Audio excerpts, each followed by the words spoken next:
Grace and peace, everybody. I often get asked, where do you get your ideas from? How do you stay creative? And I break it down into three primary sources of creative inspiration. The first is I think of them as joy funnels, and it's stuff you do with your body. You know, you play sports, you lift weights, you go on walks with your dog, you dance at concerts, maybe you worship, but something that's somatic, something that's bodily, that gets the endorphins pumping, that gets the adrenaline, all those good chemicals, and sort of behaves you into a new way of feeling and a new way of seeing the world. And the second way I think of it is, let's see, there's joy funnels, and then design wells. That's the second thing. And I think of this as like your cognitive experiences.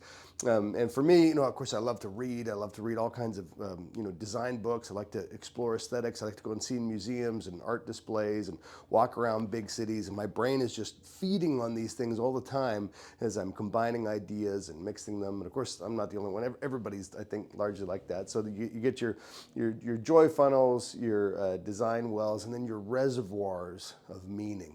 And by these, I mean the big pits, the big vats of stuff that you go into to lift up your spirits. I like to use the Photos app on my iPhone and just swipe through and look at the great pictures of my kids or my family and just remember these amazing experiences with my friends or church or whatever.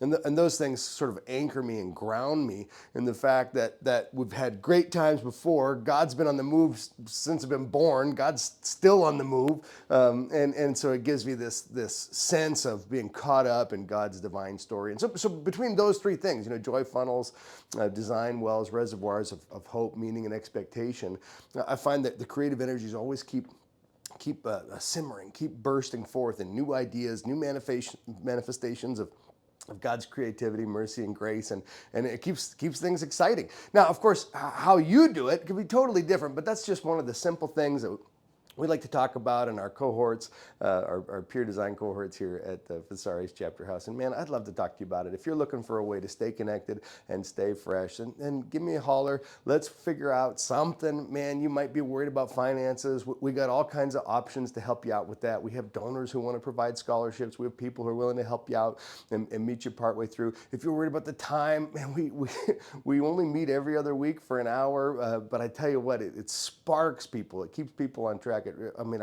Our participants consistently report this is an exceptionally helpful experience for them. So all that to say, don't let all the details get in the way. We'll figure all that stuff out. Make sure you get connected to people who are going to help you perform at your best, experience all that God has for you, and keep your spirit alive and full. Grace and peace.